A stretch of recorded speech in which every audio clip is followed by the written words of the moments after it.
Alright guys, dito na naman tayo.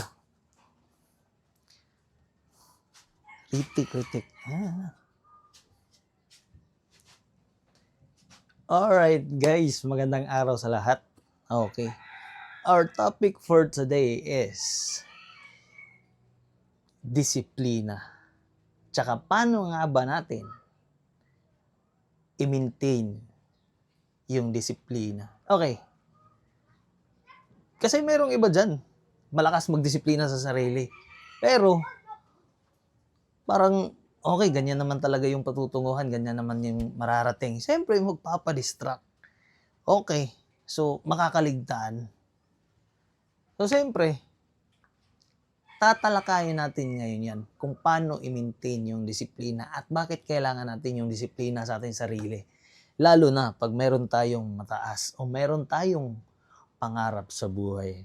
Okay, start na agad. Okay, first of all, ang kailangan natin, paano natin i-maintain yung disiplina is just to think bakit ka nandito. Kumbaga yung purpose mo. Kung ano talaga yung papupuntahan mo, ano talaga yung kumbaga yung main yung daan na gusto mong marating in the future. Alright, no? Tsaka, paano nga ba nagiging epektibo yung disiplina sa ganyang pamamaraan? Sige, paano nga ba natin kumbaga i-maximize yung ganyang pangyayari? Okay, lalo na sa ating sarili na alam naman natin na napakaraming distraction, kumbaga trials, isa yan eh.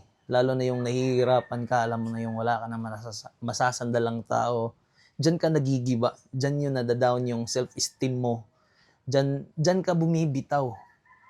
Dahil alam mo, lalo na pag sa tuwing na nakita mo yung sarili mo na walang-wala na talaga, doon ka bumibitaw.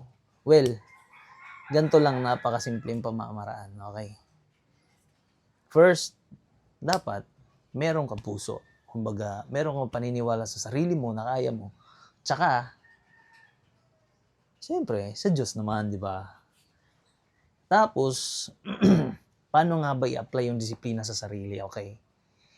You have to remind yourself every day in the morning, or just, not in the morning talaga totally, pag umaga, pero kailangan mo talaga araw-araw i-remind yung sarili mo kung ano talaga yung totoong purpose mo. Kasi dun nagmamatter yung araw na, kumbaga, sagana ka o wala ka, nasa baba ka o nasa itaas ka. Nakikita mo palagi kung saan ka talaga papupunta eh, di ba? Hindi ka nadi-distract. Tsaka yung vision mo, andun talaga, focus ka talaga kung saan papunta yung mga plano, kumbaga, gusto mo talagang makarating doon o gusto mong bumili. Focus ka talaga. Kasi pag nakafocus ka sa goal mo, talagang pinipigilan mo yung sarili mo. Tsaka andun ka palagi nakabantay sa sarili mo. Ayaw mong magkamali, ayaw mong sumobra, ayaw mong magkulang. Gusto mo talaga kahit konti, basta hindi pa talaga yung wala, di ba? Tsaka lalo na sa atin ngayon, lalo na matured tayo, lalo na dito ngayon na napakahirap yung buhay sa Pinas. Okay? First thing talaga, gawin mo. I-remind mo yung sarili mo kung bakit ka nagsimula, tsaka bakit mo sinimulan. Okay? Wala namang mawawala. Sinimulan mo na. Tapusin mo na. Andyan ka na. Di ba? Okay lang ma-delay. Okay lang ma-delay. Okay lang magpahinga as long as you keep going. Alright? That's it. That's the discipline how it works. Yung kahit konti-konti lang as long as merong progress sa buhay, di ba? Meron kang nasimulan, meron kang patutunguhan. Okay?